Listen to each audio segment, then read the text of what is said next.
बिस्मिल्लाहिर्रहमानिर्रहीम बिस्मिल्लाहिर्रहमानिर्रहीम। ये हमारा 10 ईयर है, chapter 2 scalar and vector, first year physics के न्यूमेरिकल। तो ये हमारा पहला न्यूमेरिकल 2021 का डायरेक्ट 10 ईयर से कर रहे हैं। Unit vector perpendicular to the plane, ये डिटरमाइन करना है हमने। ये दो वेक्टर जो हैं वो यूनिट वेक्टर हैं। ये अब हमें जो है वो गिवन है दो वेक्टर्स। ये वेक्टर हमें गिवन है 2i - 6j k। वेक्टर के तीन कंपोनेंट होते हैं i j k। ये सेकंड वेक्टर है 4 3 k, ठीक है। और वेक्टर के ऊपर एरो बनाया जाता है, ये आप बनाइएगा बार बार। यूनिट वेक्टर जो है वो मालूम करना है, ठीक है। ये दो वेक्टर एक दूसरे के ऊपर परपेंडिकुलर हैं। तो सॉल्यूशन यहाँ पर हम कंसीडर करेंगे। लेट एक और vector c be the perpendicular या यूनिट वेक्टर। हमने c को कंसीडर किया कि ये यूनिट वेक्टर है, ठीक है। अब क्या फार्मूला हमारे पास बनेगा? c = a क्रॉस b और a क्रॉस b का मैग्नीट्यूड। ये हमारे पास इसका फार्मूला बनेगा। यानी आप ऐसे समझे कि दो वेक्टर एक प्लेन के ऊपर मौजूद हैं। एक वेक्टर a है, एक वेक्टर b है। ये a है, ये वेक्टर b है। अब एक वेक्टर इसके ऊपर परपेंडिकुलर है, ठीक है ना। तो हमने ये परपेंडिकुलर यानी यूनिट वेक्टर मालूम करना है। तो इसको हमने कंसीडर किया c जो है वो यूनिट वेक्टर है जो परपेंडिकुलर है इन दोनों के ऊपर। अब देखें कैसे करेंगे। सबसे पहले हम a क्रॉस b निकालेंगे, फिर a क्रॉस b का मैग्नीट्यूड निकालेंगे। क्या निकालेंगे? मैग्नीट्यूड निकालेंगे। तो फॉर a क्रॉस b निकालते हैं। तो a क्रॉस b निकालने के लिए हम बनाएंगे डिटर्मिनेंट। डिटर्मिनेंट में जो है पहला नंबर होता है i, दूसरा j, तीसरा k। a क्रॉस b निकालने का तरीका है ये i j k, ठीक है। और उसके बाद ये वैल्यूज़ हैं 2 - 6 - 3। तो ये यहाँ आ जाएंगे 2 - 6 - 3। और इसका कोफिशिएंट है 4 - 3 - k, 4 - 3 - k। ये हमने इसकी वैल्यूज़ लिख ली। अब इसे एक्सपेंड करेंगे। Expanding raw 1। तो फर्स्ट ईयर वाले मैथ्स पढ़ने वाले तो अच्छी तरह जानते हैं ये काम कैसे होता है। पहला नंबर प्लस का, दूसरा माइनस का, तीसरा प्लस का। तो बायो वाले क्योंकि मैथ से भागते हैं तो उनको ज़रा मसला होगा। a क्रॉस b, ये i है, i का डब्बा। फिर ये -j है, -j का डब्बा। और प्लस तीसरा k है, k का डब्बा। इन डब्बों को फिल करने के लिए i j k में से पहले इसको आप छुपा लेंगे। i j k, एक पेन दें मुझे। ये i j k वाला कॉलम हम छुपा लेंगे। पहली रो जो है i की है, दूसरी j की, तीसरी k की। i का डब्बा भरने के लिए हम i के नंबर छुपाएंगे पहले वाले। तो क्या लिखा हुआ नज़र आ रहा है?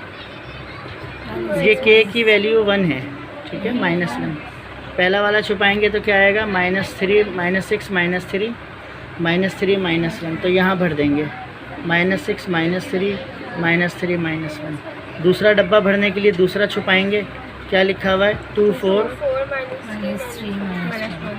4 -3 -1। तीसरे के लिए तीसरा छुपाएंगे। क्या बचा? 2 4 -6 -3। अब इसे क्रॉस मल्टीप्लाई करेंगे जैसे हम मैट्रिक में करते थे। तो मैं याद हो ना कि याद हो, माइनस माइनस प्लस ये दोनों मल्टीप्लाई होंगे। 6 1 ज़ा 6, बीच में आता है माइनस, माइनस माइनस प्लस 3 3 ज़ा 9। फिर -j, 2 1 ज़ा -2, बीच में आता है माइनस। 4 3 ज़ा 12, माइनस का 12 है तो minus minus plus 12। Plus k, 2 3 ज़ा -6, बीच में माइनस। तो ये वैल्यू 6 4 ज़ा 24, माइनस है तो माइनस माइनस प्लस 24। प्लस हो जाएगी। माइनस माइनस प्लस हो गए, ये प्लस की वैल्यू आ गई। बीच में आया माइनस, माइनस माइनस प्लस, तो ये वाला माइनस ऐसे ही रह गया, ठीक है ना। 3 माइनस हो गए ना। ये माइनस माइनस प्लस हो गया और बीच में माइनस रह गया।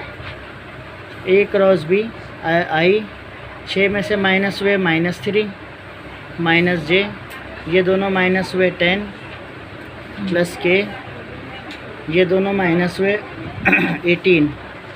तो ए क्रॉस बी जो है हमारे पास -3i -10j और प्लस 18k, ये हमारे पास ए क्रॉस बी आ गया। अब ए क्रॉस बी का मैग्नीट्यूड निकालना है। फॉर मैग्नीट्यूड, तो मैग्नीट्यूड के लिए ए क्रॉस बी, इसका मैग्नीट्यूड ये I H J H and के एच जो हमारे कोफिशेंट्स हैं इनका स्क्वायर कर देंगे। आई का स्क्वायर -10 का स्क्वायर 18 का स्क्वायर और उस पर छत बना दें। ये क्या हो गया, 3 3 ज़ा 9, 10 10 ज़ा 100, 18 18 ज़ा वो, तो वो का मतलब 324 रूट इन सब को प्लस कर लेंगे। 324 424 में 9 प्लस करो, ये हो गया 433, ये रूट हो गया। ये हो गया ए क्रॉस बी का मैग्नीट्यूड, ये क्रॉस बी का मैग्नीट्यूड हो गया। अब इसको पुट कर देते हैं, पुट इन इक्वेशन 1, इसको 1 का नाम दे दें आप। ये जो हमने इक्वेशन बनाई थी इसे 1 का नाम दे दें। ये वैल्यूज़ को सब्स्टिट्यूट करते हैं। देखें यहाँ छोटी सी जगह में मैं करके दिखा दूँ ताकि एक ही जगह में आपका हो जाए। तो ये लिखा हुआ है C और ए क्रॉस बी का आंसर हमारे पास आया है -3i -10j प्लस 18k। ये हमारे पास पूरा वेक्टर आ गया, ठीक है। और ए के क्रॉस बी का मैग्नीट्यूड आया 433 का रूट, ठीक है। ये यहाँ पे पुट हो गया। इसका एलसीएम ब्रेक कर देंगे, -3/433 i -10/433 j और 18/433 k। ये हमारे पास आंसर हो गया। ये हमारे पास यूनिट वेक्टर है जो हमने मालूम करना था, परपेंडिकुलर वेक्टर।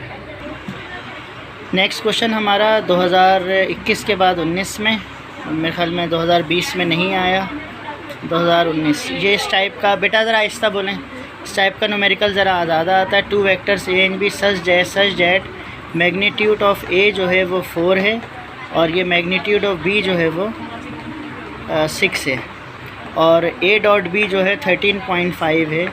ए डॉट बी की वैल्यू 13.5 है। अब सुनिएगा, फाइंड द मैग्नीट्यूड, तो ये मैंने बना दिया magnitude. Find the magnitude of difference of vector आपको 2 दिए हुए, ए और बी, ठीक है ना, and angle between A and B. अब डिफरेंस ऑफ वेक्टर, डिफरेंस का मतलब होता है ए माइनस बी। आपने magnitude of difference of vector निकालना है और एंगल निकालना है। ये 2 चीज़ें आपने निकालनी है, एंगल, ठीक है। इसका सॉल्यूशन स्टार्ट करते हैं। इसका फार्मूला लिखते हैं हम यहाँ पर a माइनस बी का। तो a माइनस बी के मैग्नीट्यूड का जो हमारे पास फार्मूला है, फार्मूला हमारे पास है a square plus B square minus 2a dot B और इसका रूट। ये हमारे पास इसका फार्मूला है, ठीक है। अब इसकी वैल्यू में सब्स्टिट्यूट करूँ, a माइनस बी मैंने कैलकुलेट करना है, a square plus B square. तो ये वैल्यू जो है वो a की वैल्यू मेरे पास क्या है 4 का स्क्वायर, b की वैल्यू मेरे पास क्या है 6 का स्क्वायर और ये वैल्यू है 13.5। इसका हो गया रूट। 4 4 ज़ा 16, 6 6 ज़ा 36, 13.5 27 हो जाएगा ये मल्टीप्लाई करके। तो ये हो गया 6 और 6 12 का 2, 1 कैरी 3 4 5 -27 रूट। जब आप इन दोनों को माइनस करोगे तो 25 आ जाएगा रूट और 25 का जो है ये 5 हो जाएगा। तो ये a माइनस बी की वैल्यू जो हमारे पास आया, यहाँ पर हम यूनिट लिख देते हैं, ठीक है, क्योंकि इसका यूनिट नहीं होता, खाली यूनिट लिख देते हैं। तो ये हमारे पास a माइनस बी का मैग्नीट्यूड आ गया, ठीक है। For angle between a and b, तो एंगल निकालने का हमारे पास जो है वो कॉस थीटा का फार्मूला होता है। वैसे डॉट प्रोडक्ट का हमारे पास जो फार्मूला होता है वो हम यूज़ करते हैं, a dot B is equals to a magnitude b magnitude cos theta. ये हमारे पास डॉट प्रोडक्ट का फार्मूला a डॉट बी का ये है। हाँ, डॉट प्रोडक्ट का फार्मूला। तो ये ए और बी को मैं नीचे ले आऊँ तो ये सिंगल सेपरेट हो जाएगा एंगल। तो cos theta A dot B upon A magnitude B magnitude. What is the value of A dot B? 13.5। A magnitude क्या है आपको गिवन है सवाल में? 4। बी मैग्नीट्यूड क्या है? 6। तो 13.5 डिवाइडेड बाय 6 4 ज़ा 24। जब आप इसे डिवाइड करोगे कॉस थीटा, तो डिवाइड होने के बाद आ जाएगा आपके पास 0.5625। ये वैल्यू आ जाएगी डिवाइड होने के बाद। इस कॉस को यहाँ शिफ्ट करोगे तो theta is equals to cos inverse 0.5625। जब इसका आप साइंटिफिक कैलकुलेटर की मदद से आप इसका इन्वर्स निकालेंगे तो आपके पास आ जाएगा 55.77 डिग्री। ये आंसर हो गया आपका। अच्छा, ये सवाल हमने कर लिया, ये कर लिया। अब ये वैल्यू ए निकालनी है। ये दोनों वही सवाल रिपीट हुए हैं, perpendicular vector, perpendicular unit vector. ये देख लें, ये वाला बहुत ज़्यादा आता है यूनिट वेक्टर वाला, ठीक है। 10 ईयर में आगे जाकर देखें अगर। अब ये वाला सवाल ज़रा हटके है। Two sides of triangle, area निकालना है। एरिया ऑफ ट्राइंगल अभी हम निकालते हैं। फिर परपेंडिकुलर दो vector, determine the unit vector, again unit vector निकालना है। Find the projection A and B, projection निकालना है। ये अलग सवाल है। ये फिर वही वाला सवाल आ गया। Two vectors A and B, B की वैल्यू ये है, ये ए होगा, ए की वैल्यू ये है, बी की वैल्यू ये है, ए माइनस बी की ये है, तो ए प्लस बी की फ़ाइंड आउट करें। ये उसी तरह होगा, फार्मूला मैं आपको बता दूंगा। तो तकरीबन ये देखो यूनिट वेक्टर फिर दोबारा आ गया, ठीक है। तो अभी मैं आपको ये करवाता हूँ 2015 वाला। इसमें देख लें कि हमने टू साइड्स दी हुई हैं, ए और बी, दो चीज़ें दी हुई हैं। एरिया ऑफ ट्राइंगल फाइंड करना है। अच्छा, ये आपका सवाल आ गया 2015 का जो अभी रीड किया। Vector A vector be given है, एरिया ऑफ ट्राइंगल, ये डब्बा हमने बनाना है। अब लॉजिक समझ लें क्या है इसको निकालने की। कभी कभी पेपर में एरिया ऑफ पैरेललोग्राम आता है। ये पैरेललोग्राम होता है इस तरह क्रॉस रेक्टेंगल, ये साइड ज़रा क्रॉस होती हैं, 120 का एंगल होता है। तो अगर मैं इसको आधा काट दूँ तो ये हाफ शेप बन गया ट्राइंगल, ठीक है। तो एरिया ऑफ पैरेललोग्राम होता है हमारे पास ए क्रॉस बी का मैग्नीट्यूड, ये कहलाता है एरिया ऑफ पैरेललोग्राम। अगर हमने एरिया ऑफ ट्राइंगल निकालना है तो मैंने पैरेललोग्राम को आधा काटा है ना, तो एरिया ऑफ ट्राइंगल में हम ए क्रॉस बी के मैग्नीट्यूड के आंसर को 2 से डिवाइड कर देंगे। अगर एरिया ऑफ पैरेललोग्राम आएगा तो हम इसका मैग्नीट्यूड निकाल के छोड़ देंगे, और अगर एरिया ऑफ ट्राइंगल होगा तो हम 2 से डिवाइड करेंगे। देखिए मैं करता हूँ यहाँ पर सॉल्यूशन। हम जानते हैं कि एरिया ऑफ ट्राइंगल जो होता है ए क्रॉस बी का magnitude divided by 2, it is 1। Now we are finding the value of A cross B, then magnitude. A cross B मैंने आपको पीछे सिखा दिया कि बनता है डिटर्मिनेंट। आई, जे और के दोनों वेक्टर्स की वैल्यू आएंगी 3 6 -2, 3 6 -2, 4 -1 3, 4 -1 3। एक्सपेंडिंग रो 1 से एक्सपेंड करेंगे आई जे के। ये मैं आपको एक्सपेंड करके डायरेक्ट आंसर दिखा रहा हूँ। ये हमने इसका सॉल्यूशन कर लिया, एक्सपेंडिंग रो 1 करी जो आपको पीछे सिखा दिया, ठीक है। अब ये आ गया ये। अब हमने इसका मैग्नीट्यूड निकालना है, चाहे लिख लें आप फॉर मैग्नीट्यूड, ठीक है। ए क्रॉस बी का मैग्नीट्यूड आई कंपोनेंट का स्क्वायर, जे कंपोनेंट का स्क्वायर, के कंपोनेंट का स्क्वायर। अब इसको कैलकुलेटर से आप निकालेंगे। 16 का स्क्वायर रूट जो होता है 256 होगा, 17 का स्क्वायर रूट, ये 17 का स्क्वायर हो गया, 27 का स्क्वायर रूट। प्लस करें तीनों को, तो जब हम प्लस करेंगे तीनों को, ये प्लस करके 1274 आ गया। अब यहाँ पर हम ए क्रॉस बी के मैग्नीट्यूड का रूट निकालेंगे, और इसके रूट की जो वैल्यू आएगी वो 35.69, ये इसकी वैल्यू आ गई। अब इसको मैं यहाँ लिख देता हूँ पुट इन 1। इसको मैं इक्वेशन 1 में पुट कर रहा हूँ। तो इक्वेशन 1 में यहाँ पे एरिया ऑफ ट्राइंगल में पुट करके 2 से डिवाइड करेंगे। डिवाइड करें इसे 2 से इस वैल्यू को, तो मेरे पास होगा एरिया ऑफ ट्राइंगल 35.69/2। तो जब हम इसे डिवाइड करेंगे, एरिया ऑफ ट्राइंगल 17.845, तो ये मेरे पास आंसर आ जाएगा। और ये हो जाएगा, यूनिट लिख दे बस यहाँ पे, वरना यूनिट सेंटीमीटर क्यूब, ये इसका आंसर हो जाएगा। ये आपके पास वेक्टर ए है, ये वेक्टर बी है, और सवाल ये है कि वेक्टर जो हैं वो एक दूसरे के परपेंडिकुलर होने चाहिए। ये हमारे पास ये वाला सवाल जो मैंने ज़रा स्किप कराने का सोचा, लेकिन अब आपको दिखा रहा हूँ। वेक्टर्स दो दिए हुए हैं और परपेंडिकुलर हैं। We know that in the case of perpendicular vector, इसमें डॉट प्रोडक्ट जो होता है वो ज़ीरो होता है। Find the value of A, तो हम यहाँ पर इसका डॉट प्रोडक्ट लेंगे, ए डॉट बी। ए की वैल्यू ये आ गई, डॉट लगाया, और बी की वैल्यू हमारे पास ये आ गई। ये दोनों वैल्यूज़ आ गई हमारे पास। ये बड़ा मसला होता है इसमें। सर कैमरा साफ कर। अब तुम्हारा हाथ पसंद नहीं आ रहा। इसमें हमारे पास ए डॉट बी में मल्टीप्लिकेशन का तरीका ये होता है कि ऑर्डिनरी मल्टीप्लिकेशन होती है, मतलब आई जो है आई से मल्टीप्लाई होगा, जे जे से, के से। तो ये इसका कोफिशिएंट आई का ए है, इसका कोफिशिएंट 1 है, तो ए 1 ज़ा ए, और 2 आई हो गए तो आई डॉट आई। फिर जे जो है, जे का कोफिशिएंट 1 है, जे का कोफिशिएंट ए है, तो ये हो जाएगा हमारे पास 1 ए ज़ा ए, और 2 जे हो गए तो डबल जे आ गया, और माइनस प्लस माइनस 2 1 ज़ा 2, और 2 के आ गए। In the condition of dot product I dot I, J dot J, के डॉट के इज़ इक्वल्स टू 1। ठीक है, तो ये चीज़ें डॉट प्रोडक्ट में 1 होती हैं, तो यहाँ इसकी जगह 1 1 1, तो ये 1 1 1 आ गया।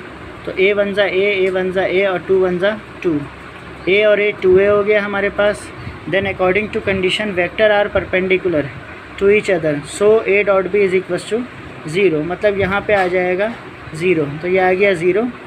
इस 2 को जो है वो यहाँ शिफ्ट किया, माइनस में था प्लस में आ गया, और उसके बाद 2 नीचे आके डिवाइड हुआ, और 2 1 ज़ा 2, ए की वैल्यू 1 आ गई। ये कुछ कंडीशन हमने लिखी हैं। डॉट प्रोडक्ट होता है A dot B, vector A लिखेंगे पूरा जैसे अभी ऊपर हमने लिखा, ये डॉट मेंशन करेंगे लाजमी तौर पर, ये वेक्टर बी आ जाएगा। ठीक है, वेक्टर परपेंडिकुलर अगर हो तो ए डॉट बी में ए डॉट बी हो जाता है 0। उसके बाद क्रॉस प्रोडक्ट की कंडीशन में ए क्रॉस बी उस वक्त होता है जब वेक्टर परपेंडिकुलर होते हैं, तो वेक्टर अगर नॉट परपेंडिकुलर हों तो ए क्रॉस बी 0 हो जाता है। ये कंडीशन आपने याद रखनी है। इसी तरह क्रॉस प्रोडक्ट होता कब है, जब दोनों वेक्टर एक दूसरे पे परपेंडिकुलर हों, मतलब परपेंडिकुलर का मतलब कि दोनों वेक्टर एक दूसरे के साथ 90 डिग्री बना रहे हैं, तो क्रॉस प्रोडक्ट पॉसिबल होता है, और डॉट प्रोडक्ट नॉट पॉसिबल होता है। और जब दोनों वेक्टर का एक का प्रोजेक्शन दूसरे के ऊपर आ रहा हो, ये हम कहते हैं प्रोजेक्शन आ रहा है इसके ऊपर, तो जब प्रोजेक्शन आ रहा हो तो उस पर केस डॉट प्रोडक्ट का होता है। इसमें क्रॉस प्रोडक्ट पॉसिबल नहीं होता और डॉट प्रोडक्ट पॉसिबल होता है। ठीक है, इसे याद रखिएगा। एक सवाल और देख लें, ये मेरी तरफ से आपको फोर्सेस दी हुई हैं। 2 फोर्सेस आपको गिवन हैं पेपर में। एक आपके पास फोर्स है 2i + 3j + 5k, और एक फोर्स आपको गिवन है 4i + 2j + 3k। तो जब हमें दो फोर्सेस हैं तो हमने फोर्स को प्लस करना है, F1 + F2। अगर सिंगल फोर्स दी जाएगी तो हम प्लस नहीं करेंगे, उसे ऐसे ही छोड़ देंगे। अगर मैं दोनों फोर्सेस को प्लस करूँ, 2i + j + 5k + 4i + 2j + 3k, तो i j के ऐड हो जाएंगे, 2 और 4 6i, 3 और 2 5j, और 5 और 3 8k। ये हमारे पास फोर्सेस हो गई। अब अगर मुझे सवाल इस तरह है कि एक पार्टिकल के ऊपर फोर्स अप्लाई हुई है, एक पार्टिकल है उसके ऊपर फोर्स अप्लाई हुई हैं 2 फोर्सेस, और वो डिस्प्लेस हो गया है, तो ये R1 है और ये R2 है, 2 पोजीशंस हैं। ठीक है, तो इसके क्वाड्रेंट आपको और इसके अलग दिए जाएंगे। जैसे डेटा में गिवन होगा displace from this point two this point, तो इस पॉइंट का R1 की वैल्यू आपको सपोज दैट दी जा रही है 2 3 5, और इसकी R2 की दी जा रही है 7 8 9। तो आप इसे वेक्टोरियल फॉर्म में लिखें, 2i + 3j + 5k, यानी पहला नंबर i, दूसरा j और तीसरा k। इसको कैसे लिखेंगे, 7i + 8j + 9k। Forces add होती हैं, और डिस्टेंस को हमेशा हम डिस्टेंस निकालने के लिए डिस्टेंस को माइनस करते हैं, R2 - R1। इसको दोनों को लिख के भी आप मल्टीप्लाई कर सकते हैं, और ऐसे भी कर सकते हैं 7 8 9 - 2 3 5। तो मैं ऐसे भी कर सकता हूँ, 7 में से 2 माइनस हुए 5, 8 में से 3 माइनस हुए 5, और 9 में से 5 माइनस हुए 4। अब इसको वेक्टोरियल फॉर्म में लिखूं 5i 5j 4k, ठीक है भाई। और एज़ वी नो दैट अब हमें निकालना क्या था, इसमें हमने फाइंड आउट करना था वर्क डन। तो वर्क डन का फॉर्मूला होता है F.R। तो ये अगेन डॉट प्रोडक्ट आ गया। अब ये वर्क डन है, फोर्स आपके पास, टोटल फोर्स जो आपके पास आई है 6i plus 5j plus 8k। यहाँ पे डॉट लगाएंगे जो पहले आपको पीछे भी मैंने बना के दिखाया। और दूसरा ये 5i plus 5j plus 4k। अब इन्हें आप ऑर्डिनरी मल्टीप्लिकेशन करेंगे, वर्क डन 6 5 ज़ा 30 i डॉट i, 5 5 ज़ा 25 j डॉट j और 8 4 ज़ा 32 k dot k। We know that यहाँ पे लिखेंगे कि ये सारी चीज़ें 1 होती हैं। तो 30 1, 25 1, 32 1, 30 1 ज़ा 30, 25 1 ज़ा 25, 32 1 ज़ा 32। तो वर्क डन आपके पास 5 और 2 7, 3 3 4 5 6 7 8 87। ये हमारे पास आंसर हो गया वर्क डन का, ठीक है।